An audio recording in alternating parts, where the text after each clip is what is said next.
Сайн байцгаана үзэгчдээ. Та бүхэн 7 хоног бүр хүрдэг weekly бад. За шинэхэн дугаар эхлэхэд бэлэн боллоо. За бүгдээрээ өнөөдрийн мэнд. За өглөөний өглөөний мэнд. Сайхан амарцгаасна. За энэ 7 хоногт өнгөрсөн 7 хоногт маш олон сэдвүүд байгаа учраас шууд ярианд оръё те. За эхний сэдв байна болохоор Азийн залуучуудын наадам эхэлсэн байгаа. Тэгээд тэр талаар бас Монголын баг тамирчид бас гоё шууглаад гоё тоглолтууд хийгээ явж байлаа шүү дээ. Тэндээс их хэдүүлээ яриага эхлэе да. За ямар ч гаргасан амжилтууд эхлэхээс өмнө наадмын талаар жоохон товчхон мэдээлэл өргөчтэй. Азууд залуучуудын наадам гэдэг энэ одоо наадам нь болохоор 12 жилийн дараа зохиогдож байгаа. За өмнө 12 жилийн өмнө зохиогдчихсан бол маш олон жил завсарсан бол энэ удаа Азийн Олимпийн хорооноос одоо Олимпийн хорооны ивэлдээр одоо ингэж шинжилсэн одоо форматаар ирэхээ аваад одоо 2 3 шинэ ангиллууд нэмэгдээд за тэгээд Бахрейн улсад одоо Бахрейны хаант улс гэж ярьдаг те. Бахрейн улсад зохиогдож эхлээд одоо манай тамирчид оролцоод эхэлсэн байна да. 3 дахь удаа гэж байгаа тий. 3 дугаар их наадам гэдэг. Тий. Тэгэхээр дундаа нэлийн завсар гарсан ба шүү дээ. Тийм байл. Ер нь энэ юунд манай улсаас 20 спортын төрлөөр 135 тамирч оролцож байна. За эндээс дурдах юм бол триатлоноор орж байна тийм ээ 3-3. За багийн спортын төрлүүдээр орж байна. E-спортын төрлөөр орж байна. Манайх бас E-спорт гэхээр ганц CS2 гэж ойлгочихлоо тийм ээ. E-футбол, Street Fighter төрлүүдээр орж байна. Muay боксоор оролцож байна.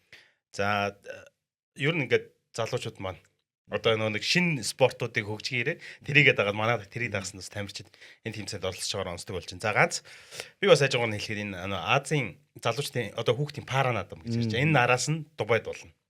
Яг нэг одоо энэ чинь Олимпийн ороо гэж олон улсын Олимпийн ороо гэж ярьж байгаа бол нөгөө талд нь энэ бол Азийн Паралимпийн орооноос зохион байгуулж байгаа Азийн хүүхдийн пара наадам Дубайд 12 сарын 7-наас 14-ний хооронд болохоор энэ дэлгөөтэй байгаа. Энэ тэмцээн болохоор одоо 22-нд эхлэх 31-нд дуусахаар ойртойсэн тийм ээ. За манайхаа LED медалууд аваад эхэлжээ. За одоогийн байдлаар яг өнгөрсөн амралтын өдрүүдэд манайхан медаль аваад нэг мөнгө 3 хүрэл медальтайгаараа нийтдээ 23 дахь байрт бичигдэж байна. Чин цагаараа.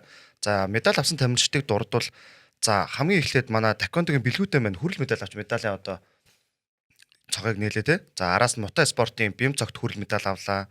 За манай холимодлаан ч өлзийт нараа мөнгөн медаль авлаа. За мөн холимодлааны спорт болсон бим сүрм нар маань хүрэл медаль авч ингээд Монголын медалийн сэлхүүдийг хагалсан байна. За тэрний араас одоо нэг спортын төрлийг онцлоо штэ манай 3-3-ын төрлийнхэн эрэгтэй баг тамирчид байна. Нэг ч хожигдолгүйгээр хэсгээ ихтгэл төгс тэргүүлээд за өнөөдөр буюу одоо даваа гарагт 10:30 минутаас одоо жишээ 4 шалрах хэрхэн төлөө Үзбекистаны шишээ багтаа тоглох хууртай байгаа юм. За эмэгтэй шишээ багийн хувьд бол бас хэсэгтээ тоглолтуудаа бүх тоглолтуудаа хийгээд дууслаа. За харамсалтайгаар манайх 2 ажил 4 хожигдолтойгоор хэсэгтээ 7 багтаагаас 2 ажил 4 хожигдолтойгоор манайх хэсгээ харамслаар өндөрлүүлсэн. Гэхдээ бас одоо залуу хүмүүс мөн те дарийн утаа өнөрлөөд өөрсдөө ч гэсэн ярилцлагатаар хэлсэн. Ярилцлагатаар хэлсэн байлээ. Бид нараас ингээ олон улсын тэмцээнд те их орноо төлөөлөд оролцож байгаа нь сайхан байна. Тэгээд сүүлийн эхний 4 тоглолтонтой хожигдсон ч гэсэн сүүлийн 2 тоглолттой хоёрчлалтайгаар дуусандаа баяртай гэдэг манай хүмүүс бас ярилцлага өгсөн байна. За тэгэхээр манай 3-3-ын эрэгтэй багууд маань одоо медалийн давцанд өрсөлдөх боломж маш өндөр байна. За эрэгтэй багуудын хувьд бол нөгөө U16-гийн Азийн наадам Монголд өссөн шүү дээ. Тэнд орсон 4 залуу харагчлаа. 4 16 хүртэлх насны 4-т.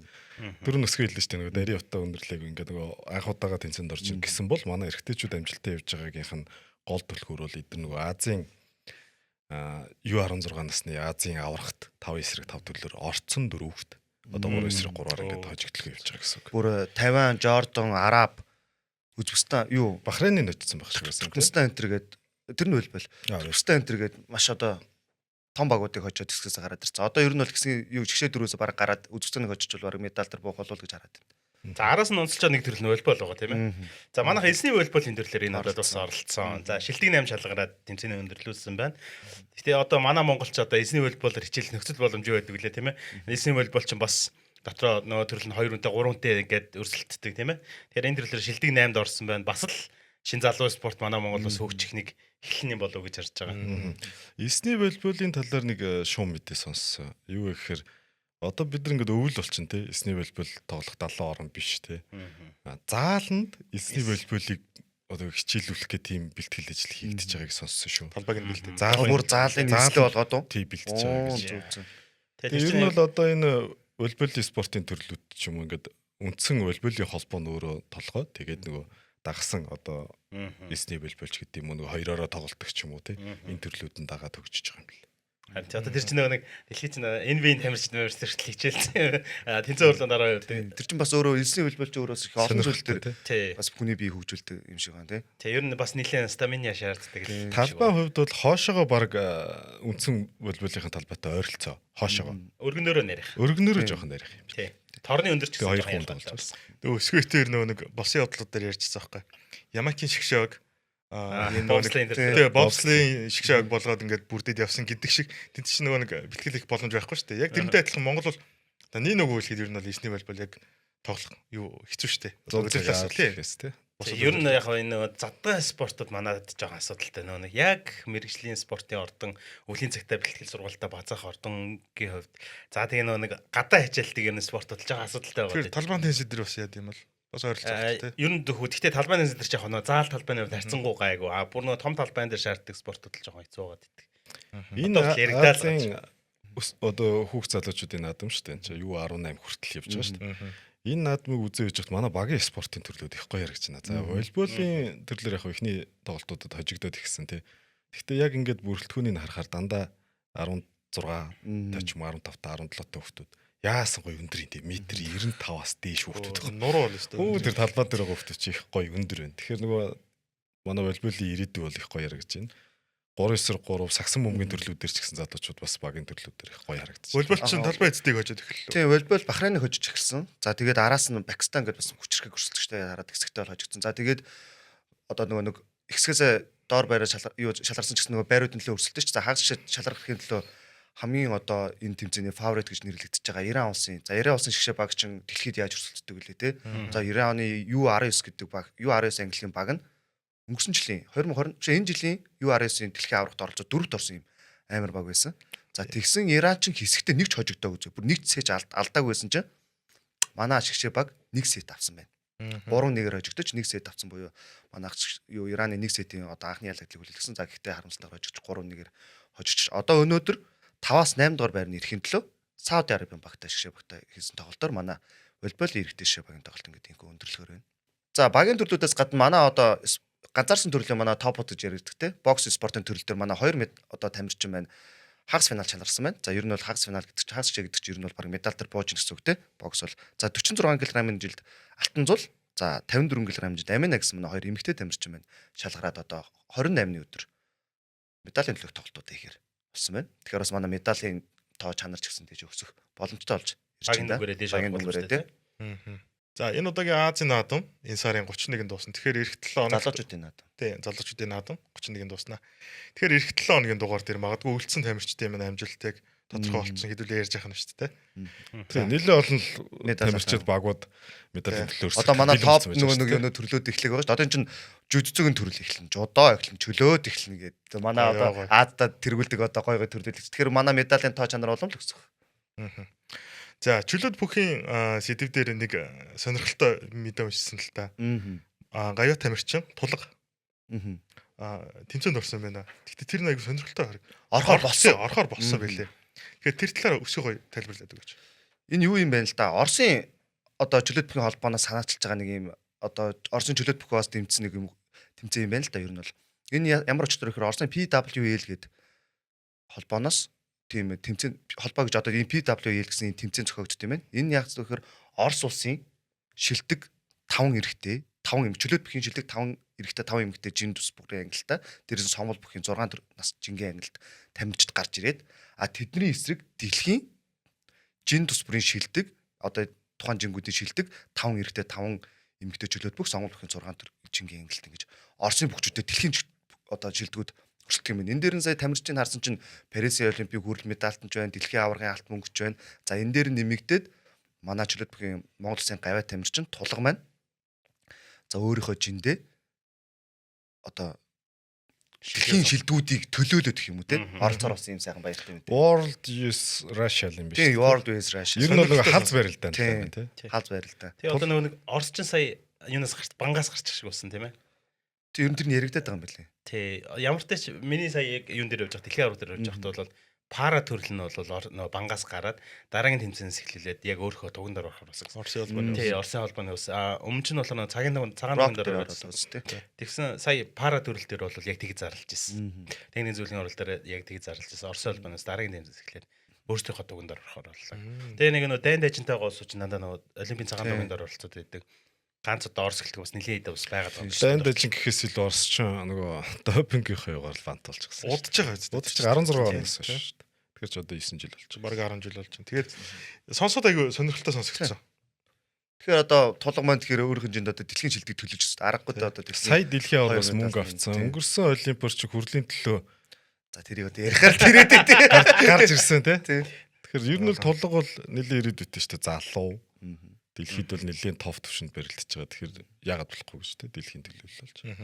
Тэгэхээр чөлөөт бүх сонирхтой үзэгч нар байх юм бол бас энэ тэмцээний гоё сонирхоорой. 12 дугаар сард эхлэх юм байл шүү. За манай MMA-ийн одоо Батэрдны Шинбаатар MJ-L1 MJ-L1 холбооны тамирчин тулаанч. Тийм. Өнгөрсөн одоо хэдүүлээ сурвалжсан тий. Манай MJ-L1 холбоо одоо өдөрлгүүдэн шилжлэгдээд Fight Night хийсэн тий. За энэ оргил тулаанаар нь тулцсан манай Шинбаатар маань. За Батэрдны Шинбаатар маань Японы одоо MMA клубт одоо Японы Limino Shoto гэдэг одоо тулааны оргил тулаанд бүр сонгогдож орогдож тулдаад за өмнө нь 10 одоо Японыхоо мэржлийн тулаанд 14-6 амжилттай байсан Шохой Носе гэдэг одоо тулаанчтай тулдаад эхний үед бүр болтоор ялаад. Тэгээ очиод тэр нэг юуных нь Limino Shoto гэдэг юуных нь шууд бүсийг авчлаа да. За манай Шинбаатар ч өөрөө Монгол Улсын гавьяа тамирчин Наран дугуулгын шив. За Наран дугуулгын шив одоо Шанц MMA-г клуб байдаг. Одоо Монголын одоо шилдэг тулаанчтайг одоо төрүүлж байгаас хамгийн одоо урдаа барьдаг том клуб те. За энэ клубын тамирчин маань одоо том ээлж тулаанд хийж байгаа. Бас нэг том жишээ нь болоод Японд очиод том клуб дээр нь очиод эхний үе дээр нь бүр болтор ялсан сайхан амжилттай гарал их орондоо ирлээ те. Өнөөдөр бас нэрээ төрсөн өдөр нь болж байгаа юм. Баяр хүргийн нэрээ мараа цацгдаг ч гэсэн те. Даавар өнөөдөр төрсөн өдөр нь болж байгаа юм байлаас Шинбаатарт төрсөн өдөр мэндэр. Асаа арайна дээр болсон MJ-L1-ы нэг оргил тулаан дээр гээ сая хэллээ шүү дээ. Тэр тулаан бол бас аягүй гоё тулаан болж байна шүү дээ. Тэгээд яг тамирчны өөрийнх нь ч гэсэн харизм нэг бие авч иж байгаа байдал нь ч гэсэн аягүй гоё харагдчихжээ. Одоо шинээр гарч иж байгаа тамирчин гэсэн үг шүү дээ. Доороос гарч иж байгаа. MJ-L1 холбооныхон сая Баян онгортоос тулаанаа хийчих. Чансаа тогтоох. Энэ бол жилд нэг 2-4 оргил тулааныг Монголд хүлээж хийх болон хүлээж авах, зохион байгуулах. Сорил тэмцээнүүд бас нэг 4-6 хийгдэх. Нэлээд олон төлөвлөгөөтэй ажиллагаа төлөвлөгөөний дагуу шинэ холбооны удирдлагууд ажиллаж байгаа юм бэл. Тэгээ амжилт төсөө бүгдэнд нь тий. Хошор юу Бимс сүрэн Английн Royal Albert Hall гэдэг одоо нэг ивент hall байгаа л да. Тэнд зохиогдсон сумо бүхийн одоо одоо барилтаа гэх юм олон улсын барилтаанд бас очиод төрүүлсэн явж илээ. Тэгээ тэр талаар бас мэдээлэл манай M Sports цэгийн дээр орсон байгаа. Тэгээд тэр талаар манайхан харсан уу? Сумогийн хувьд бол юу гэдэг нөгөө үндснийхээ спортыг сурталчлах зорилгоор ч юм нөгөө одоо энэ чинь сондгоо саруудад башаа явж байгаа шүү дээ 6 1 3 5 7 9 тий. Энэ саруудаас бусад үед нь ийм тойргийн барилдаануудыг их зохион байгуулдаг. Бүр нэлийн дээр үеэс одоо манай Сашируу Дагдорж аваргыг барилдчих үед ч гэсэн байсан. Тойргийн барилдаануудыг хийдэг. Тэгээд олон улсад бас ингэж одоо энэ Лондонд болсон барилдаа байна тий. Тэр нөгөө үндснийхээ спортыг сурталчлах байдлаар ингэж зохион байгуулагддаг. Нэлээд олон жил болж байгаа. Японд оч тойргийн барилдаанууд хийгддэг, гадны орнуудад хийгддэг юм барилдаанууд. За энэ барилдааныхаа дараа хойшор Бимсүрэн маань Стэнфорд Брижд зочилж очсон байлээ. Тэгээд зочилж очихдоо нэг юм гой зураг байсан л та харсан чи яг дотор нэг артталт нь Петр Чех тэгээд Дидье Дрогбадрийн жерсиний хажууд өөрийнх нь нэртэй жерси ингээд тавьцсан. Тэгээд тэр бол ер нь бол өөрийнх нь мөрөөдөл байсан юм билээ л дээ. Яг ингээд өмнөөс нь бодоод үзэхээр өөрийнхөө мөрөөдлийн яг тэр одоо газар стадион дотор өөрийнхөө дэмждэг баг дотор өөрөө бас нэгэн одоо спортын төв том төлөөлөл болоод очиж байгаа нь яг тэр хүний хувьд бол айгүй тийм гоё момент байсан байна. Челсигийн 2 топ биш тий. Домог тий. Нэгэн цаг үеийн бод төлөөлөл шүү дээ. Нэг нь довтлогч, нэг нь хаалгач 2 домог байж шүү дээ. Тэгэл дунд нь өөрөө яг жерси нэгэ тавьц. Тэр бол айгүй гоё дүр зураг харагдчихсан. Тэр дунднаас Монгол хүний нэг жерси бас гоё тий. Бас нэг түүх юм да тий. Спортын нэг том түүх юм да. Тэгээ шууд нөгөө хоёрынхоо жерсин дээр нь гарын өсгөө зураг гарч. За. Өнгөрсөн 7 хоногийн топ сэдв. Яалч хараггүй. Гинт болж өнгөрсөн. Энэ бол нөө спорт буюу тэр дундаа CS2 Монголцтой холбоотой мэдээлэл байгаа. Манай Синзүү багасаа inactive буюу одоо bench статустай болоод тийм мэдээ гаргасан Монголцын пэйжээс. Пэйж гэж юу байх вэ? Ер нь бол Монголын арай авдны гараас одоо ер нь багаараа ярилцж гаргасан тийм мэдээлэл лээ тий. Тэгэхээр тэр бол айгүй гинт ямар нэгэн тийм одоо шууман байхгүй шууд гинт гарсан мэдээлэл шүү дээ. Тэгээд яг энэ талаар нь подкаст нөгөө нэг Метасогийн K Freestyle. тийм Freestyle подкаст ороод бас ярьсан байсан. Ямар нэг өөр баг руу шилжиж байгаа юмд бол байхгүй юм шиг үлээ. Ерөнхийдөө жоохон амралт авч байгаа. За ер нь бол одоо нөгөө нэг зарим хүмүүс ч гэсэн яг тэр талаараас сэтгэл зүйн хувьд за тэгээд энэ хүмүүс нөгөө нэг дэмдэгчд за бүр нэг хейтрүүдээс ирж байгаа бүлийн эндээс хамаарат тэндээс жоохон одоо зай авах үүднээс те break time авах үүднээс төр хугацаанд ингээд сэтгэл санааны Гэхдээ яг юу юм бэ лээ? Яг асуулга авч байгаа юм дээр гэсэн л шалтгаан бол бүрэн одоо тодорхой болоогүй. Тэгээд магадгүй нөгөө freestyle дээр одоо метагийн юун дээр подкастн дээр Синзүүрөө орох гэж ярьж байсан. Нэг энэ сарда ирэх сарда магадгүй те. Тэгэхээр яг шалтгаан нь илүү тодорхой болох байх. Гэхдээ зүгээр burn out гэдээ ойлгочоорой гэж зүгээр хэлж ийсэн л та. Тэгэхээр хэдүүлээ зүгээр шалтгааныг нь хүлээж ийм таамаг гэлтгүүгээр те. Үгүй яг зүгээр шалтгаан одоо бидэнд нэг амар тийм чухал асуудал биш шүү дээ. Хүн ямар шалтгаантай байж болно тэр ихтэй бүгдээрээ эргээр л хүлээж авах хэрэгтэй.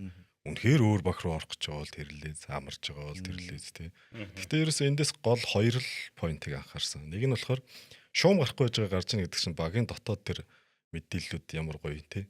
Задрахгүй нууц байна. Дотоод уур амьсгал сайн байгаа учраас л дотоодоос мэдээлэл задрахгүй байгаа шүү дээ. Энэ айгуу гоё санагдлаа. Нөгөө асуудал бидний л ярьдаг асуудал шүү дээ. Тамирчны сэтгэл зүй тий. Энд чинь дандаа 18, 19, 20 настай бүр өсвөр наснаас дүнгиж гарч ирж байгаа хүмүүс шүү дээ.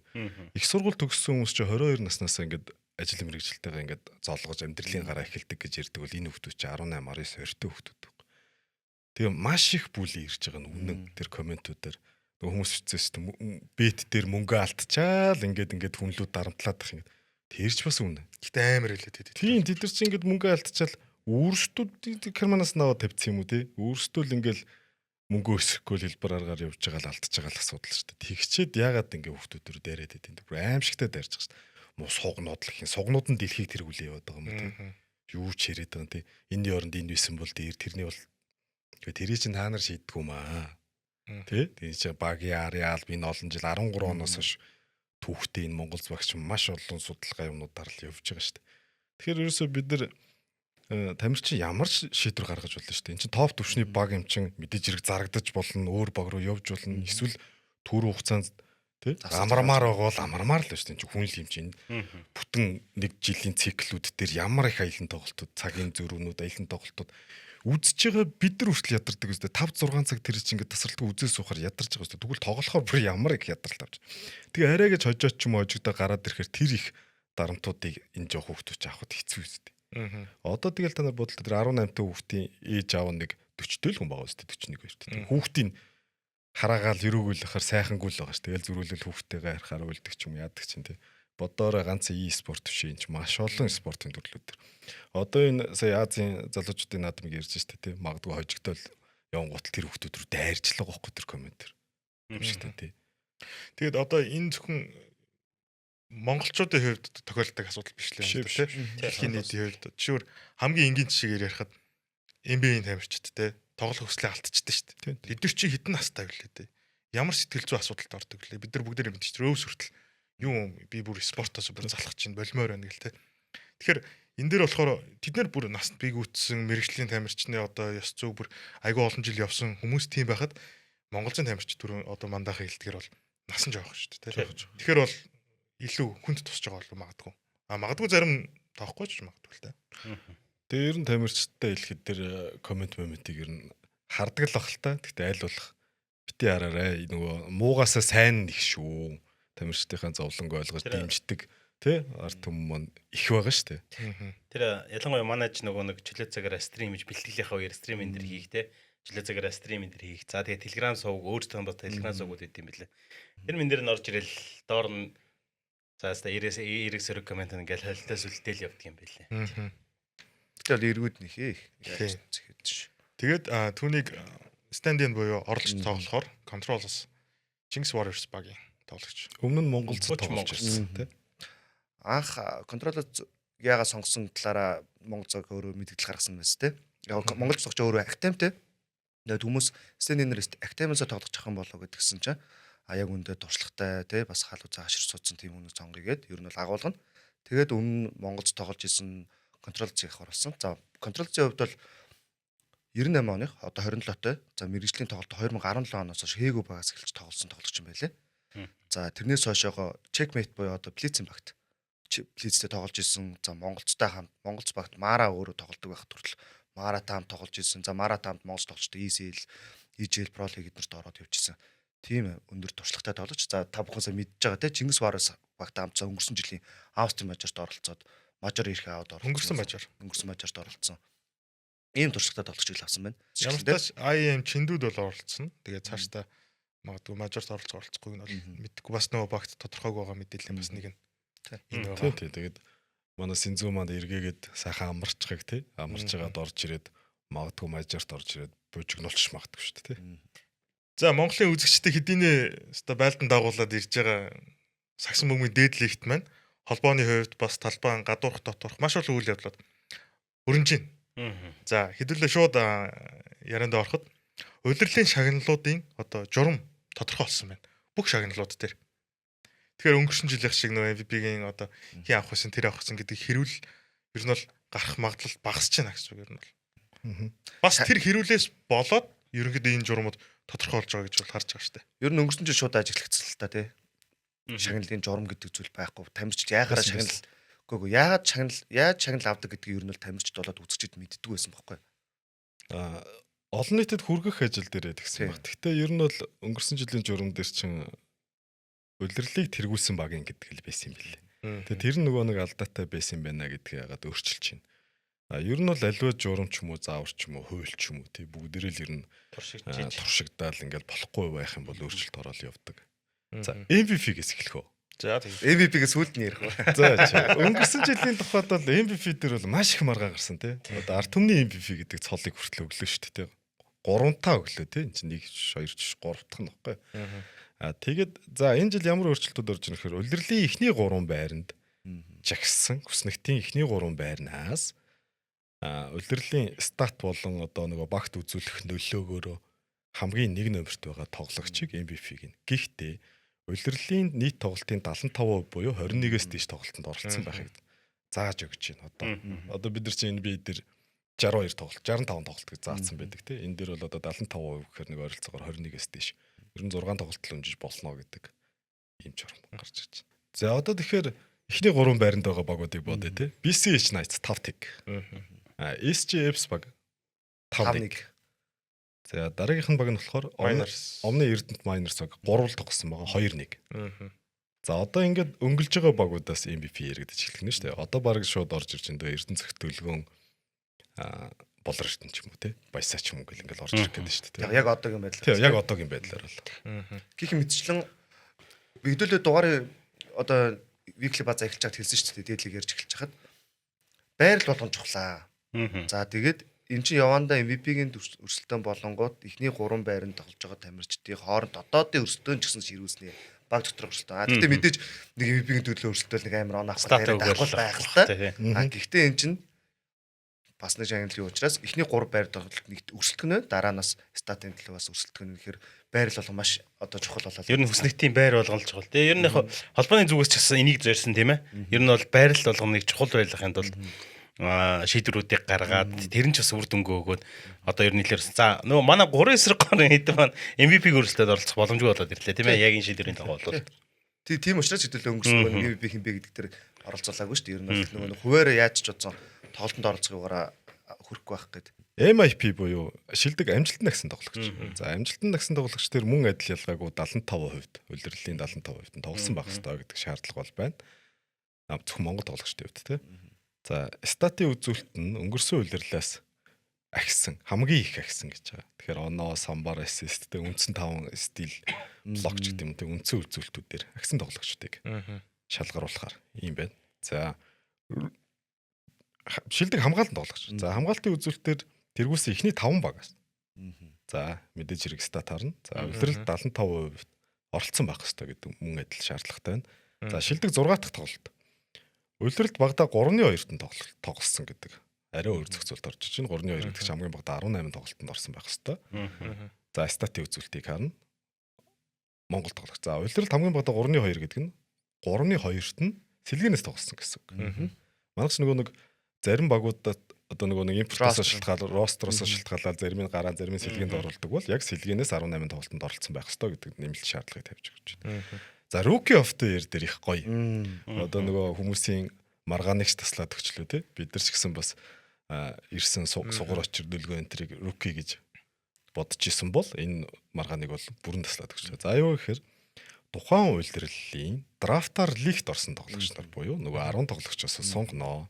Тэгэхээр драфтаар ороогүй тоглогч нарыг бол оруулахгүй гэсэн үг. За мэдээж хэрэг статаар нь за үйлдвэрлэлийн 75% нь оролцсон байх хэвээр. За ингээр нөгөө нэг драфтын тоглогч нараас ховд шонхрууд багийн өсөхөр хамгийн шууд толгойд тэргүүлээд ороод ирсэн. За үргэлжлүүлээд нөгөө төгөлдөр гэж залуу гараад ирлээ тий. Нөгөө Монголиас үнэхээр гоё залуу байлээ тий. За шилдэг одоо импорт тоглогч. Олоосын тоглогч.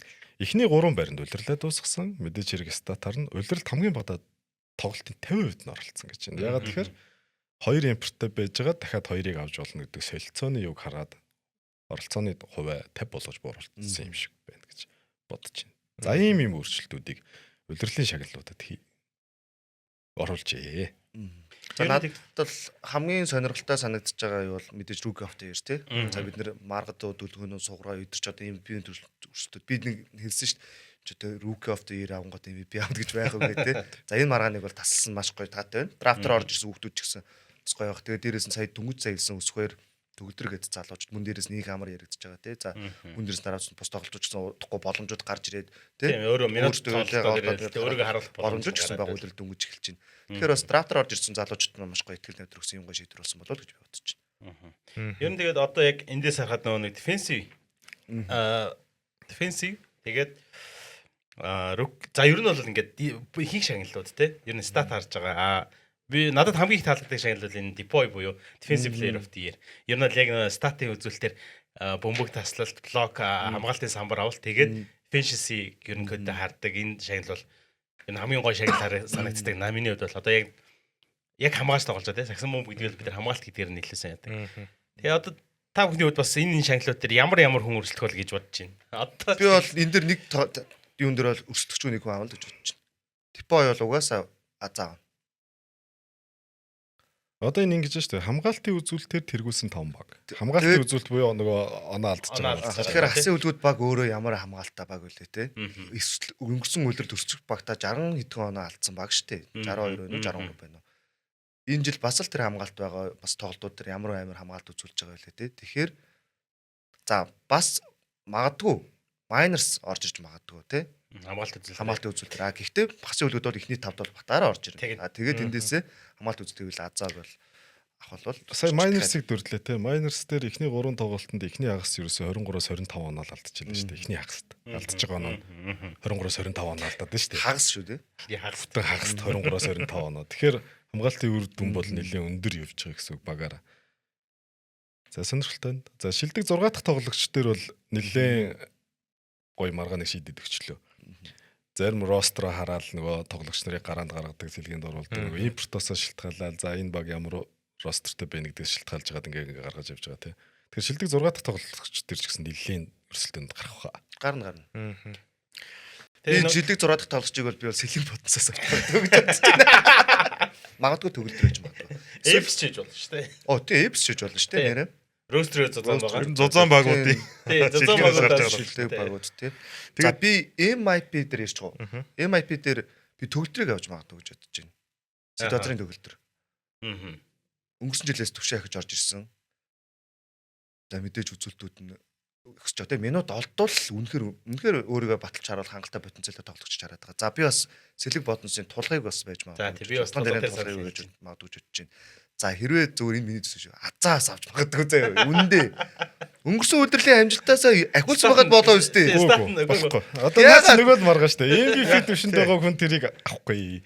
Гэхдээ зүгээр. Гэхдээ ер нь өнгөрсөн удирдлагаас илүү авч өнгөрсөн жил болохгүй MVP төвшөнд яригдчихэж байгаа л Тэгэл MVP авцсан хүнд MIP ер нь өгдөггүй шүү дээ. харин зүгээр ер нь болдог бол байж болно. Азаа бол өсөн төвшин бол үнэхээр Өнгөрсөн жилүүдийн статуудыг харж байгаад одоо яг онцлох нэг тамирчингүй би Эрдэнэт Майнерс, Omni Эрдэнэт Майнерсгийн Бат Эрдэнэийг хэлнэ. бас тийм тий. Бат Эрдэнийн нөлөө тэр багтаа үзүүлж байгаа нөлөө болон тоглолтод байгаа тэр онооноос шидэлтүүд хамгаалтууд үнэхээр багтаа бол нэлийн нөлөөтэй болсон байл шүү.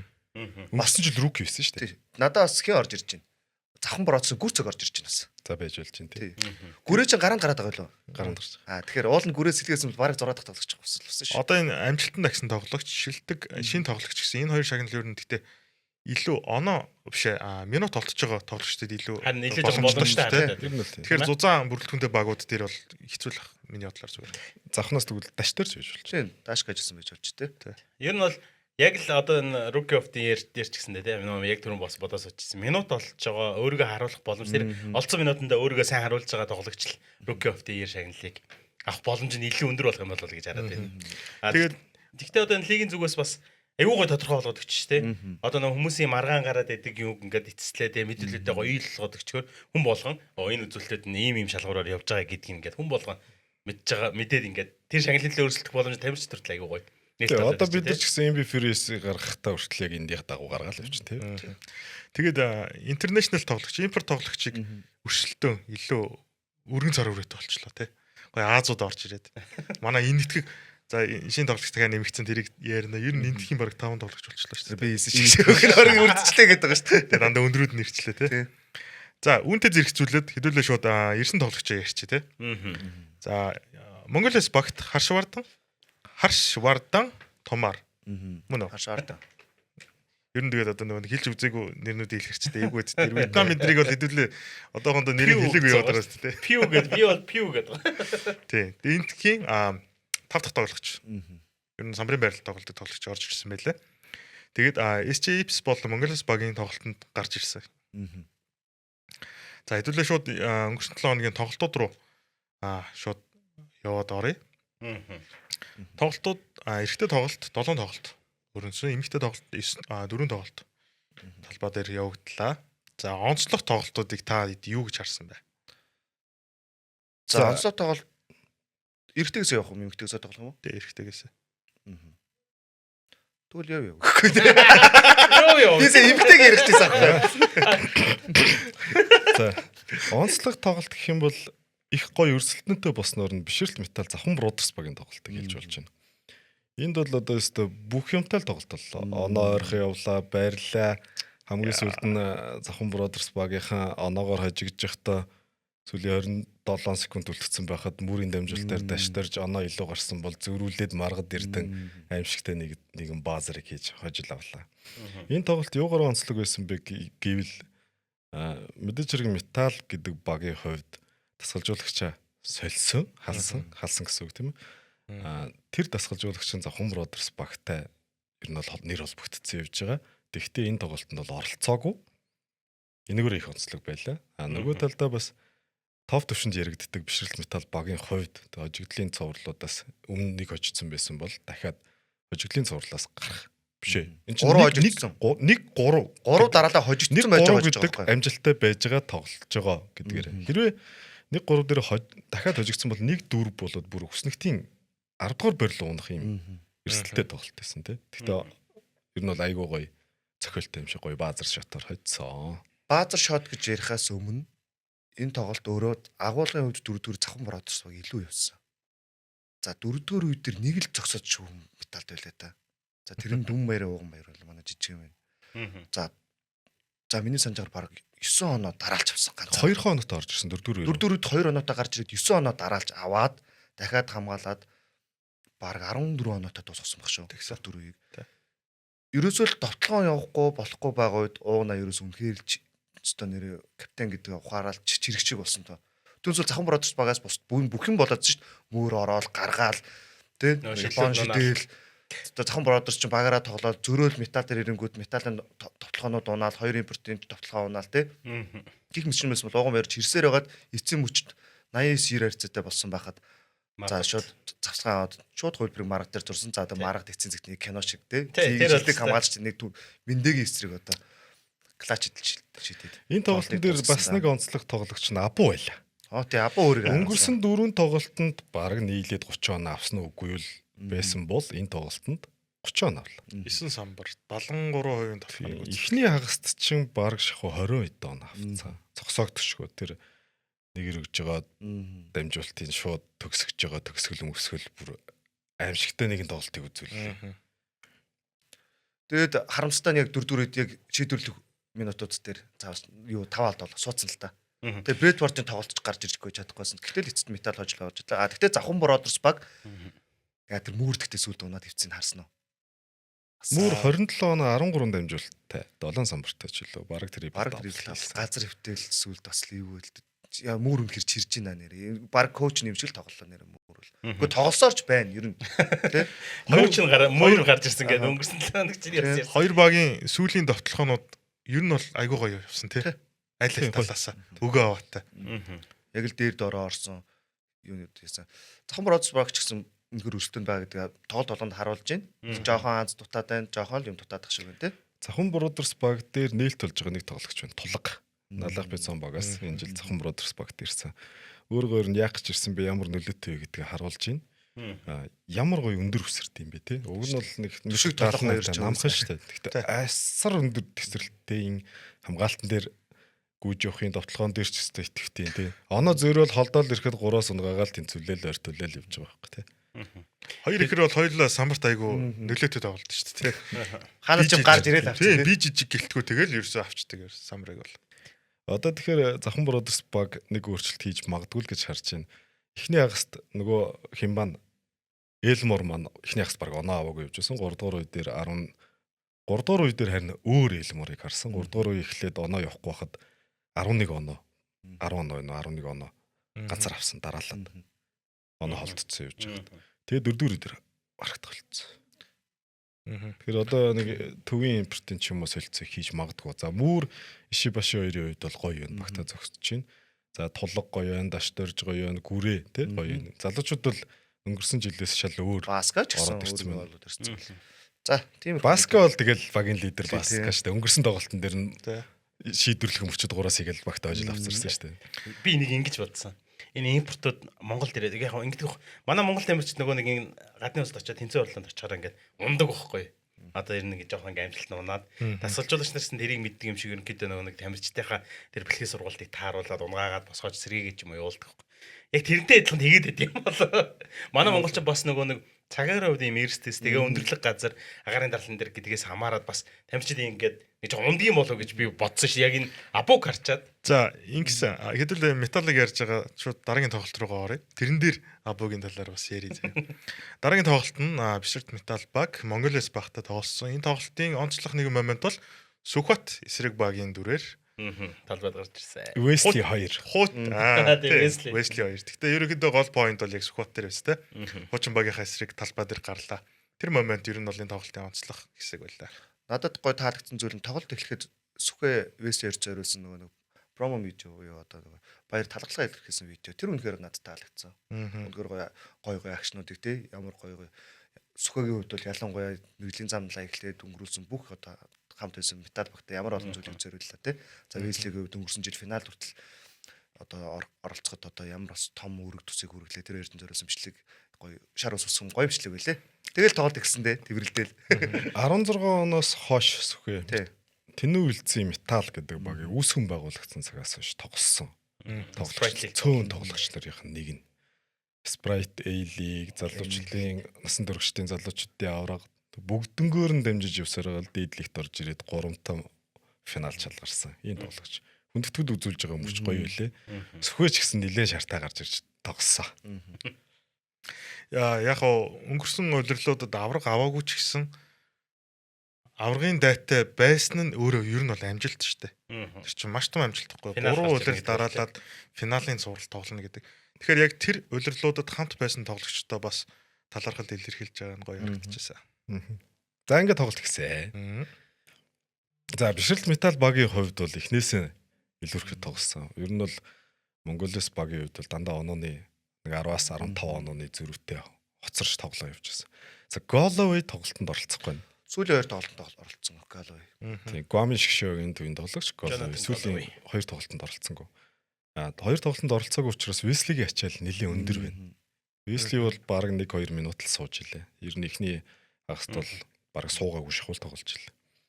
Тэгээ онооны зөрөө хол яваад байсан. За Весли бол үнэхээр өөрийгөө хинбэ гэдгийг харуулж ин дүү. Онооны зөрөө хол явж исэн, ойртуулаад ирсэн, бариад авсан, бүр бариад илүүж гарах боломжууд дээр алдсан. За төгсгөлийн минутрууд руу очие те. За тэр хөтөл дээр дөрөв оноо ороод Монголоос ер нь бол барих маярхтай тоглосон те. За үнэхээр барьсан. Энэ хонс Бариад хөөж орж торсон. ирсэн. За орж ирээд Весли бол үнэхээр зогсоогоогүй 42 оноо авсан Весли дангаараа. За тэгээд харамсалтай нь Монголоос багаас Веслийг туслах найдвартай шидэгч ч юм уу найдвартай оноо авчих эсвэл найдвартай хамгаалчих. Яг найдвартай гэдээ хэлчих юм. Үнэхээр харагдаагүй болов Веслигийн хувьд. Тэ өөрөө үнэхээр дайрсан. За эцсийн мөчд Весли 3-аас шидэд оноог ойртуулсан боловч за 74 72 харьцаатай байхад алдаа гаргаад чөлөө шидэл тэгээд нэг шидэлт алдчихж байгаа. За тэгээд зөрөөд Весли бөмбөг аваад бүтэн талбай дулаан шийдвэрлэж харгацаа цаг маш бага байлаа 5 секунд үлдсэн байсан. Тэгээд давхар хамгаалчихад насаа дээр бөмбөг өчөө тэгээд насаа бологдуулснаар тэгээд тоглолт 75 70 харьцаатай өндөрлөлөө. Тэгээд эцсийн мөчөртлөл бол Весли би баг Веслиг өөрөө очиж шийдвэрлэх гэсэн. Яг л хамгаалж илээ шүү даблчаад. Баг 3 хүний дундаас ганцаараа тэгээд шийдэх барахгүй болоод насаа төгсөн л дээ. Энэ удирлын баг анхны 40 нэмэх оноо юу? Өөр 40 нэмэх оноо авсан тоглогч байхгүй те. Байхгүй шүү дээ. 42 оноо. Тэгээ шилдэг импортуудын тэргүүг энд Весли явж байна. Өнгөрсөн Тэгээ баг нь жил мэдээж хэрэг энэ жил дахиад өрсөлдөх нь те.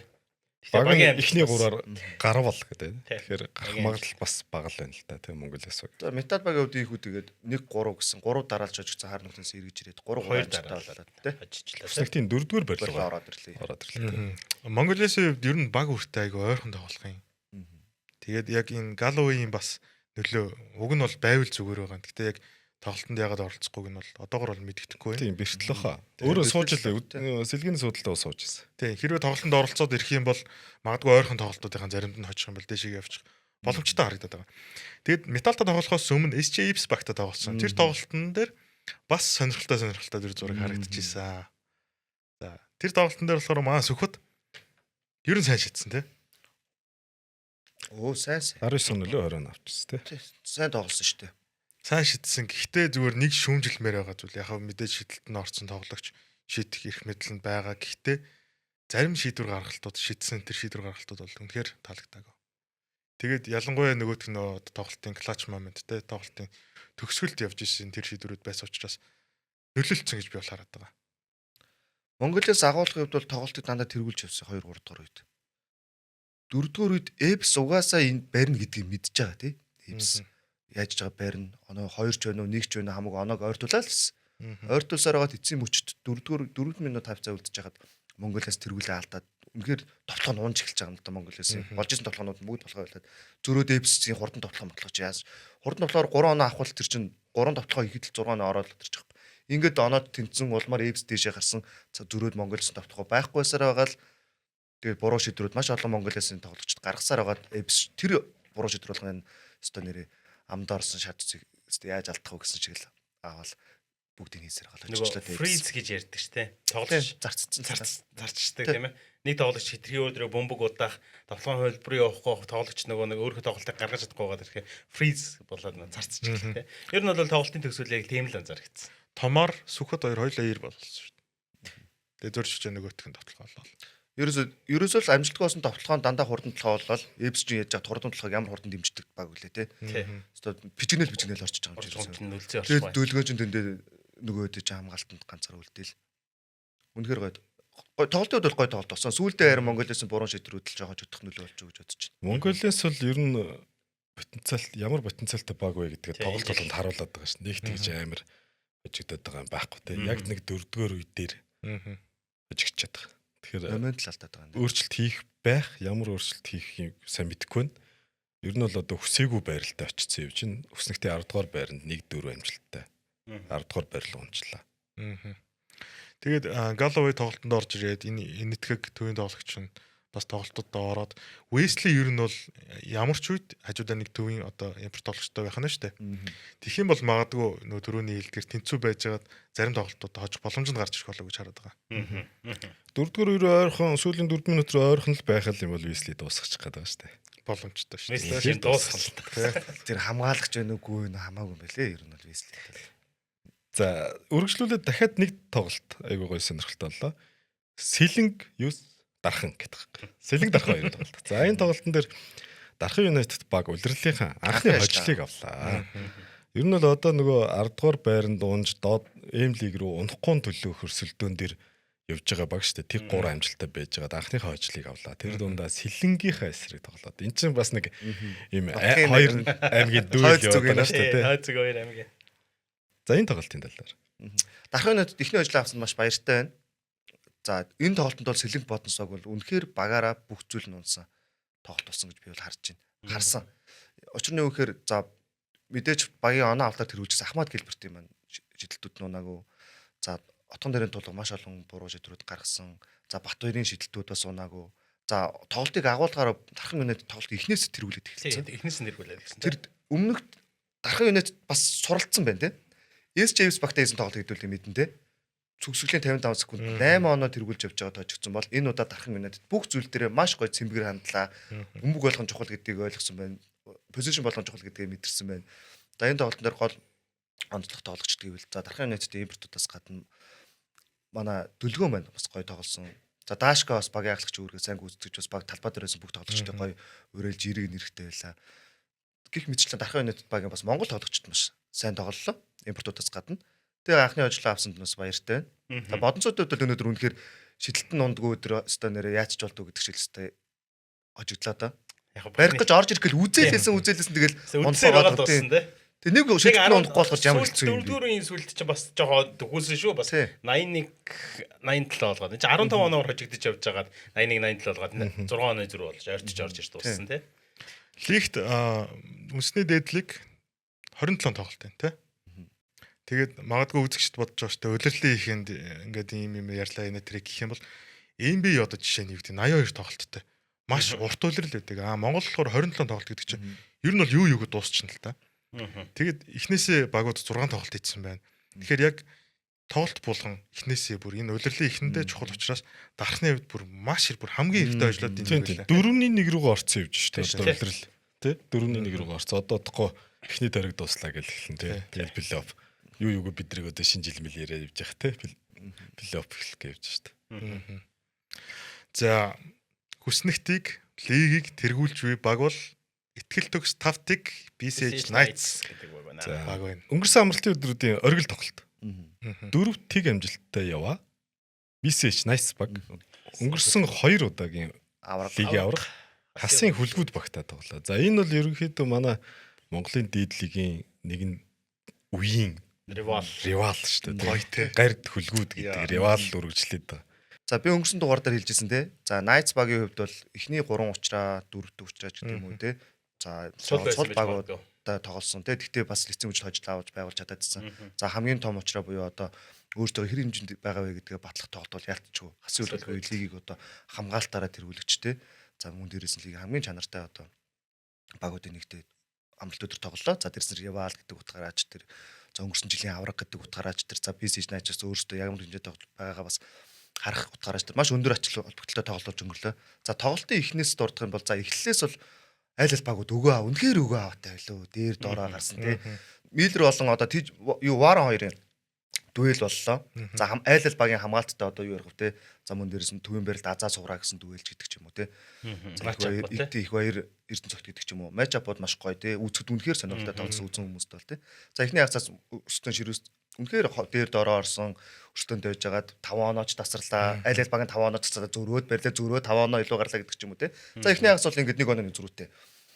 Юу цог онооны зөрүүтэй 2 дугаар хагас руу орсон. За 2 дугаар хагасаас бол ер нь бол Миллерийг ачаалын баг болгохын тулд суулгасан боллоо. Нөгөө талд Knights багаас илүү явсан оноонуудаа байруулаад 4-4 л орж ирж байгаа. За 4-4 үед дээр бол Warren гэдэг одоо тоглогчийг л үнэхээр гайхширлаа. За үнэхээр бас өөр төвчний тоглогч юм байна. За өнгөрсөн жил G-лигт яагаад тоглож ирсэн гэдгээс баталж харууллаа. Тэ NCAA яаж тэр 20 оноо дунджсан гэдгээс баталж харууллаа. Warner нэг гоё зүгээр сагсан хүмүүс сонирхож байгаа хувьд хэлэхэд хамгийн гоё зүйл нь тэр хоёр алхамтын үнэхээр гоё юм аа. Тэ Евро степ болгож ихийн, удааж ихийн, хурд үедээ хурдын. За дээрэс нь бас нэг гоё авч үзүүл нь хинээс яаж алдаа салах үнэхээр мэддэг. Өндөр тоглож гараад ирвэл хурдаар илүүрэх чинь, намхан тоглох чинь би илүүрэх чинь. Яг өөр дээр нь ямар тоглож ирж байгааг мэдрээд хасын үлгүүд багаас нийтдээ баг миний яснаар 6-7 алдаа салгацсан шүү. За ингээд Warner гайхалтай тоглолт болно. За Эрдэнэ цогтын шидэлтүүд мөн дээрэс нь бас базар гүр дүлгөө мөрөнтэй сууграач эрдэнэ тоглолтын ачаар за BC Nights баг үнэхээр бас өөртөө яагаад 4-0 амжилттай явж байгаа гэдэг батлаад за өнгөрсөн жилийн аврагуудыг болгож авч чадлаа да. За нэг зүйл тонруулаад хэлэхэд бол өнгөрсөн жил BC Nights бас хасын үлгүүд багийн олон одоо тоглолт хожигдлгүй явсан амжилтыг зогсоож исэн бол энэ удаас өөртөө тэр амжилтаа эвдүүлэхгүй тулд бас том даалгавар гарч ирсэн. Тэгээд бас тэрийг тэр зогсоосон шидэлтний амир те. Тэр амир шидэлтэй. За энэ тоглолтын онцлог нэг тоглогчийн талаар X Factor болсон. Инх хамглан. За Хүн Brothers багаас энэ жилийн шилжилт хөтөлбөрөөр BC Nights багт ирсэн. Энэ тоглолтод 3 онооны шидэлт 7-5 15 оноо авсан. Ер нь бол Royal тоглогчийн үед бол тий 15 оноогоор X Factor нь болж чадсан. Шийдвэрлэх мөчүүдэд тий оноо холдож яхад 2 дараалаад унгаж байгаа. За ер нь бол 7-5 гэдэг чинь их өндөр хөвтэй шийдэж байгаа. Цөөн довтлоод 15 оноо авсан. Тэгэхээр их хамгаалангийн үед одоо ингээд багтаа дасж гинүү да. Минут ч гоё өгж эхэлсэн. Их хамгаалан минут өгсөн шалтгаан Яам Миллертлийг маш сайн хамгаалсан. За дээрэс нь Яам Миллертэй бүр дүвэл хийлээ бүр. Хамгаалаа Яам Миллерч инх хамгаалан үг шидэл харагдчихжээ. Инх хамгаалан ч өөдөөс нь хийж л харагдчихжээ. Тоглолтод л өнгөрөө болсон. Амаагийн хувьд бол хамгаалтын хувьд бол бас өөрийгөө маш ихтэй ажилласан. Яам Миллерч ямар хэцүү ямар уур чадвартай тий. Тэр олоос яаж тоглох вэ тий. Хамгаалтын хувьд бол маш өөрийгөө чухал үед өөрөө хаанаас ч бол зөрөгтэй шидэж чадна гэдгээ харууллаа. Тэр 5 холын зай шидэлт бол үнэхээр хэрэгтэй шидэлтүүд байсан. Бүр шидэлт болгоно тий. Эндээс яг энэ тоглолтоос зүгээр миний онцлж харсан зүйл нь ер нь лигийн хоёр шилдэг хамгаалалттай баг хоорондоо болгоод оноо тасрна гэдэг хэцүү юм байна. Оноо сална гэдэг гол тасраад явна гэдэг хэцүү юм байна. Тэгээд оноогоор тэргүүлж явж байгаа нь бас баталгаа биш болчиход байгаа байхгүй. Эсрэг талд хамгаалалт тоглолтын имлэг өөрсдөө авчирал тэр 5 оноо хоёр аль талдаа 5 онооны илүү гараад ирсэн бахад араас нь барайл ороод ингээд тэр дөрөөр оролцоо явж байгаа. Тэр нь бол яг ийм хамгаалалттай багуудын хоёр хамгаалалттай баг тоглоход бол бас тоглолт үнэхээр сонирхолтой. Энэ жилийн хасын үлгүүд баг одоо 6 тоглолоо. 3-3. Тийм. Өнгөрсөн жилүүдээс ялгаатай нь хасын үлгүүд багч өнгөрсөн жил нэг 66-аас 70 оноо дундчаар алдаж байсан. Алсын зайнаас эсрэг баг нь 3 онооны шийдэлт эсрэг баг нь 20 дэвтэй. Будагтай талбагаас 30 дэвтэй ч юм ингээд тоглооны үзүүлэлтүүд нь их баг алдаж байгаа оноо шигсэн баг байсан бол энэ жилийн эхний 6 тоглолтын дээр алдаж байгаа оноо нь өндөр болчихлоо. Одоо BC Nights багч чинь 99 оноо. Өнгөрсөн тоглолтууд 80 70 гэдэг дандаа өндөр оноодтай тоглолтууд болж байсан. Одоо бид нар нөгөө эхний тойргийн дараах байдлаар хамгаалт болон давталгооны үзүүлэлтүүдээр стат юмудаа гаргана. Яг хамгаалт хасын үлгүүдийн өнгөрсөн жилийн хамгаалт одоо энэ жил байгаа юугүй л одоо алдаж байгаа онооноос нь харахад бол өнгөрсөн жилээс арай их оноо алдаж байна. Бараг 10 оноогоор илүү дундчаар алдаад. За би нэг зүйлийг яг хасын үлгүүд багтар асуучих. If одогийн юу Jordan толборт уу? За би наатан дээр чи яг сая юм ярих гад бодож ирлээ. Өнгөрсөн удирлын сая мандах хэллээ шүү дээ. Хамгаалт сайн байсан. Гэхдээ яг тэрэн дээр нөлөөтэй байсан тоглогч ялчгүй Jordan толборт тэгээ саруул байсан шүү дээ. Урчгам хойчгам байсан. Тийм. Тэгэхээр энэ хоёр тоглогчийг алж мэдээж азаа сайн байгаа. Ихээ сайн гоё. Багаараа гоё. Биндэрээ бүр амар гоё шүү. Бинди гоё байгаа. Гэхдээ хоёр бас айгүй тийм импакттай тоглогч нар ер нь бол явцсан байхгүй. Тийм. Хамгаалтын хувьд тоглооны хувьд ч гэсэн тийм. Тэгэхээр энэ жилийн хамгаалалт өнгөрсөн жилийнхаа сул гэдэгтэй бол нийцж байгаа, санал нийлж байгаа. Хоёрдугаарт гэвэл яг саяны өсвөгийн асуудлыг хүлгүүдийн фэнүүд гаргаад ихэлсэн байлаа. Одгийгөө явуулах уу, яах уу? Эртхэн дээрээ. Эртхэн дараагийн одоо импорт тоглогчоо бодох уу, яах уу гэдэг тийм асуулт гарч ирсэн байлаа. Улирлыг тэргүүлж исэн 2 удаагийн улирлын авраг баг, лигийн авраг баг тий. Энэ жил ч гэсэн 3 дахь яг дөрвөлжлөхгүй гэж гэдэг баг. Тэгээд дээр нь BCL, ECL гэдэг лигүүд те. Тэгэхээр эртхэн одоо 3-3 болцсон үедээ тим шийдвэр дээр багийн удирдлагууд ярилцчих магадгүй. Одоо хамгаалтын үзүүлэлтч гэдэг юм уу, довтлогоо бол хасын үлгүүд баг бол ямар ч асуудалгүй яваад байна гэж харж байна. Хамгаалт нь бол өнгөрсөн жилийнхээс муутцсан зүгээр алдчихж байгаа онооноос л харагдаад байна л та. Тэгэхээр магадгүй өөрчлөлтийг хийх байх гэж бодоод. Яг нөгөө өнцгөөс нь харуул бас багуудын чансаач сайжирсан байж магадгүй. Эсвэл хасын хөлгөд багийн хамгаалтыг ойлгосон байж магадгүй те. Энэ бол бас юу коуч нарын л тулаан болох гээд байна л да. За Гэтэ гол нь биднэрт энэ тулаан болоод байгаа нь үзэгч биднэрт сонирхолтой болоо шүү дээ. тэгээ тоглолтын ихэнд Jordan Толборт өнгөрсөн жилийн аваргын бүгж агаард авсан. Jordan Толбор ч гэсэн энэ тоглолтод маш сайн тоглосон. Хамт Warren-тай хамт гарч байгаа минут болгоно ямар ашигтай байв тэр 2 минут болгоно. Хослол бас аяа Хослол үнэхээр гоё юм. Толбортын хамгаалт гоё юм, цаслаа найдвартай юм тий. Тэрэн дээр нь оролдоод гоё. Тэр Jordan Толборт бол ер нь ямар ч багийн хүсдэг тоглогч. Хүсэмж тоглогч юм байна. Тоолборт нөх оноон дээр нөх амар өндөр ач холбогдлогддог тоглогч бол биш те. Нэг сүрхий 30 он аваад багаа хожуулаад байдаг тоглогч бол биш. Бусдыгаа тоглуулж чаддаг, хамгаалтандыг чухалчилдаг, шаардлагатай үед бол асуудалгүйгээр он авчиж чаддаг тоглогч те. Өнөм гоё чийл гай те. Найс гай те. Алдаа исэн чи энийгээ л явж дээ те. За энэ ярианы сэдвээ хэдүүлээ эмхтэй тоглолтууд руу хэсэг хугацаанд хандуулъя. Нэг асуулт байна. Улаанбаатар Амазонс Супербаг. Үнэхээр Монголын баг муу юм уу? Биш биш. Жаац юм баг шүү дээ. Улаанбаатар Амазон би бол ингэж бодож байна шүү заяа. Нэг баг гоё гараад ирлээ. Босон ч гэсэн дагаад төгсчих бах. Тэр нь Улаанбаатар Амазон. Юугүй ингээл амар од тоглогч нараа бүрдүүлсэн баг бол биш шүү дээ. Ч 6-7 жилийн өмнө фиг харъя. Нэндүүсэл жоох хөвгтөөсөн. За хулан тий ариун цэцэгч гэдэг юм уу. Бүрдүүл өөртөө яг тэр хүүхдүүдийг гаргаж ирээ бүрдүүлсэн байгаа байхгүй. Тэгээ энэ төвшөнд хөгжүүлсэн байгаа. Үнэхээр супер байна. За энэ юунаас харагдсан бэгээр хоёр хожигдлгүй баг хоорондоо тоглолоо. Өнгөрсөн дугаар дээр тий Улаанбаатар Амазон хоёр баг удирлыг хожигдлгүйгээр тэргүүлж ирсэн хоёр баг хоорондоо тоглоод 149 хэрцээгээр Улаанбаатар Амазонс баг хожиж байгаа. За эхний үе дээр бол өрсөлдөнтэй тоглосон. За хоёрдугаар үеийн дунд хүртэл бол ер нь бол онооны зөрөө нэг 10 дотор явж байсан бол за тэгээд 3-4 дээр бол тэгээд ер нь аваа залчихлаа. Аваа засаа. Тэгээд эн чин араа улирлыг хожигдлгүйгээр тэргүүлж ирсэн хоёр багийн тоглолт нуглаад илүү гараад байж чинь тий 140. Тэгээд хулан ариука байхгүй шүү дээ тий. Ийм л баг. Гэхдээ энэ багаа дагаад бусд багууд нь хөгжих бах. Нэг баг нь ингээ гоё гоцхороод Азийн төвшөндөө тоглоод улам илүү хүчрэгчээд явал тэдэртэй тоглож байгаа багууд нь ч гэсэн сайжраад нөгөө багууд нь ч гэсэн хамгаалаад ингээл. Амазонстой тэнцүүгэн тоглож ирсэн баг бол хөлгүүдийн эмхтэй байсан шүү дээ тий. Одоо бол хитүүгийн ерөөсөө толчиход байгаа юм тий. Гэхдээ тэр баг бол задарсан шүү дээ. Задарсан бас. Задарсан. За тэгвэл үргэлжлүүлээд Улаанбаатар Амазонс баг хитүүгийн ерөөсүүд баг 114 63 харьцаар.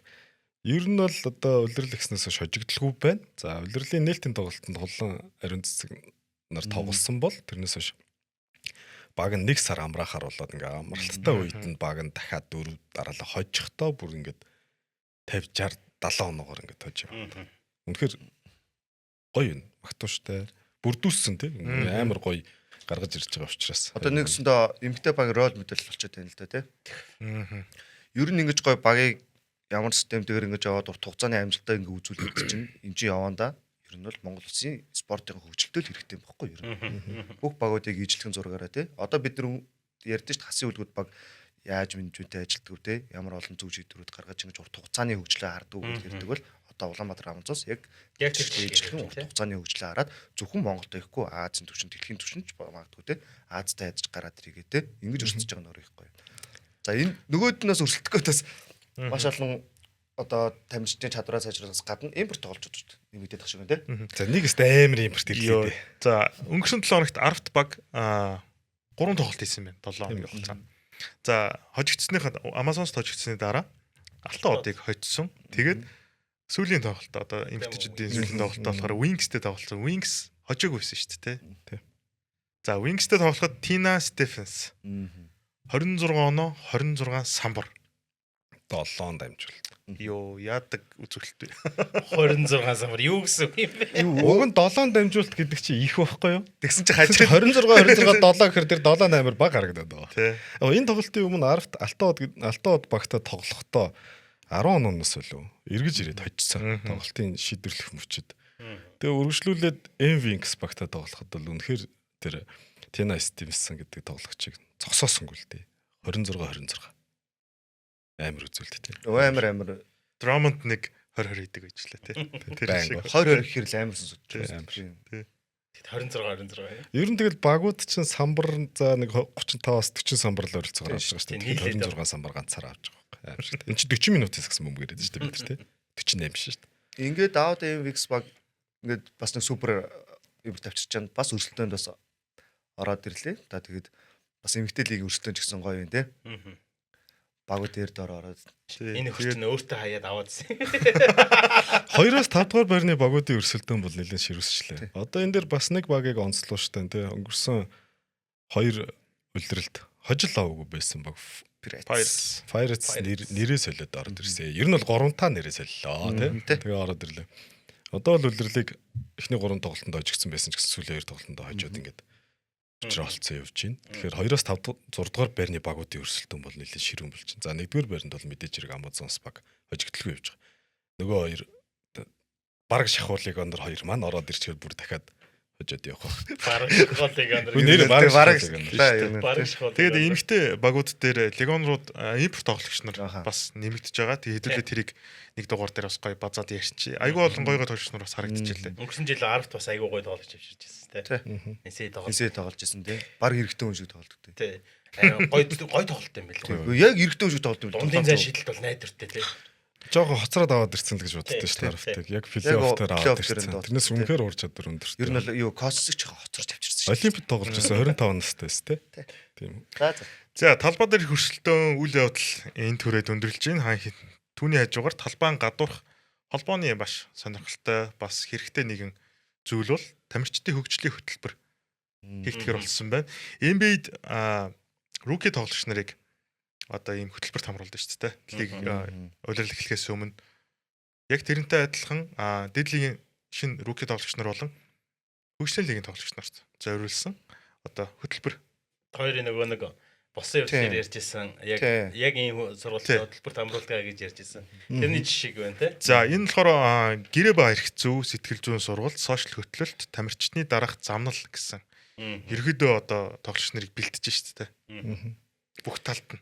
Энэ бол айгүй гоё сонирхолтой санагдаж байна. Одоо гэрээтэй холбоотой нэлээд бол асуудлуудыг гарч ирж байна тий. Мэдээж зэрэг хөгжиж байгаа хөгжлийнхэн шатанд явж байгаа бид нар бол тултал хөгжөөг. Хөгжлийн шатанд явж байгаа үед бол нэлээд олон асуудлууд гарна. Асуудалтайгаа нүүр тулж байгаа учраас шийдлүүдээ гаргаад эхэлсэн. Айгүй гоё юм. Гэрээтэй холбоотой асуудлууд бол байгаа. За сэтгэл зүйн сургалтууд бол мэдээж хэрэг байна тий. Энэ бол тамирчны хувьд бол нэлээд чухал. Сошиал хөтөлбөр энэ бол бас их чухал. Тамирчны карьер чинь нэг амар урт хугацаанд үргэлжлэхгүй тийм. Би олон талаас нь яриад үзье тийм. Энэ хугацаанд айгүй гоё сошиал хөтөлбөртөө явж явах юм бол цаашдаа нөгөө инфлюенсинг карьер ч юм янз бүр юм нөлөөлж магадгүй нэг талаа. Нөгөө талдаа сошиал дээр хэрхэн бие авч явах талаас байх гэж бодож байна. Хамаа намаагүй одоо нөгөө ингээд буруу үлгэр дуурайл үзүүлэхгүй байх маах. Энэ талаас нь бас нэлээд олон сургалтууд орох ганц шоолш шинэ олон нийтэнд бие авч явах. Тоглолт нэр бие авч явах. Одоо угаасаа тоглогч нар дээдлигээр авгалж байгаа шүү дээ. Үндэсний дээдлигийн тамирчин тийм саксон бомб ингэж явж байгаа учраас бас нөгөө нэг лигийн одоо нэр хүнд талаасаа тийм. Одоо нөгөө жамронти асуудал тийм буумаар лигийн нэр хүндэд алдаад байна гэдэг л юм ярьдаг тийм. Тэгэхээр энэ нэлээд гоё хөтөлбөрүүд. Тэгээ яг энэ нөгөө талаас одоо манай тамирчид залуу үеэсээ гарч ирж байна тий 16 17 10 жилийн ерөнхийдөө барыг төгсөх ангиасаа эхлүүлээл саксон бөмбөгийн спортод ороод тэгэл ер нь ихтэй сургуультаа ороод за тэгээ нөгөө хичээл орхигддаг тий спортын бэлтгэл сургуулийн нэдрээгээд их хичээл ном орхигддаг. Зарим нөгөө мэдлэггүйгээсээ болоод хохирох тий одоо хоёрын яг өнгөрсөнд босон явдал дээр ярьжсэн юм асуудлууд байдаг шүү дээ. Асуудлуудыг ярьжсэн шүү дээ. Мэдлэг мэдээлэлгүй өсөөлө хохирдог ийм асуудал гарахгүйднээс тамирчтай гоё хөгжүүлж ил гэж харж байна тийм. Энэ тэгээ бас тамирчдын маань ирээдүг бас улам гоё болгож өгөх бах. Гоё. Одоо цаашаа олон хөтөлбөр сургалтын үйл ажиллагаанууд явах бах. За дугаар болгоны төгсгөл та дэсээ асуудаг асуулт байгаа. Хэрвээ болон маань өнөөдрийн асуух асуулт болохоор та Coach Carter, Blind Side гэдэг кинонуудыг мэдэн шүү дээ. Ерөнхийдөө бодит одоо амьдрал дээрх тоглогч нарын одоо амьдралаас түүхээс нь сэтвэлсэн хүмүүст урам зориг өгөх зорилттой тийм гоё кинонууд байдаг. Хэрвээ Монгол тамирчдаас те нэг түүхийг нэг тамирчныг сонгоод тийм кино хийгээвэл та бүхэн хэний түүхийг санал болгох вэ? Ямар гоё асуулт вэ? Энэ ч бүх спортын төрөл. Бүх спорт үстэй. Тэ. Өстой гоё асуулт вэ? Манай захирал хариулдаг гоё. бид нар нэг цагаан хадаг киног мэдэн шүү дээ. Тэр бас айгүй гоё кино шүү дээ. Бас л тамирчин зураг Тий. Би баг одоо тэр кино баг Coach Carter шиг үгүй за Coach Carter шиг The Blind Side шиг юм уу. Тим кино юм болоо гэж боддгийн. Яг би нөгөө паратай өөр ажилладаг учраас параг нь тамирчтай гоё онцлоосаа гэж бодсон.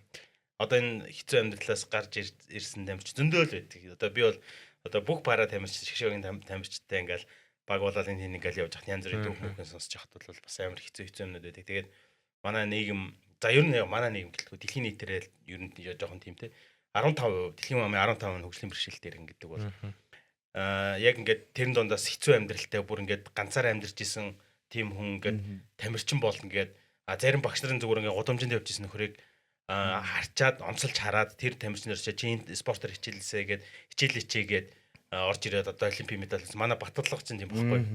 Зүгээр найзуудтайгаа гудамжинд алхаа явж хахад нь багш нь хойноос нь хараад чи энэ спорт руу ороод ирээ гэж дагуулаад явахад нөхөр тэр спортоор хичээлээд паралимпийн мөнгө медаль хүртсэн. Ингээ гой гой түүхүүд байдаг. Одоо яг санал болгох гэхээр ер нь би бол параг тамирчтайсаа гоё онцлол гэж. За миний хувьд шууд орж ирсэн ингээд ботцсон сууж л да. Мөнх төвшин. Эвс багийн мошо. За яста олон төвхтэй. Үеийн нэлээд олон тоглогч нарт 2007 оноос хойш за дээдлийг ямар үед байхад тоглож байсан. Одоо ямар үед байхад тоглож байгаа. Хэдэн үеийнхэнтэй тоглож байна те. Томич гэсэн тийм л дээ. Гэхдээ мушуг ямар илүү их одоо талбай гадуурч гэсэн ер нь бол нэлээд олон яриатай хүн шүү дээ. Талбай дээр ч гэсэн яаж залуу тоглогчтой тоглоод байна. Одоо хорчин морчин гэл хүмүүс яриад байдаг тийм. Гэхдээ тэр чинь нэг талдаа хортой байж магадгүй. Гэхдээ нөгөө талдаа багт амар эерэг нөлөөтэй хэрэгтэй байгаад байна тийм. Тэр мушугийн дүүгэрийг бол бас сонирхолтой байж магадгүй. За надад бол хоёр юм орж ирж байна. За баг гэвэл ойлгомжтой тийм. За монголцоогоор гэвэл тэр кино бол үнэхээр супер болно. Яаж ч утсан тийм.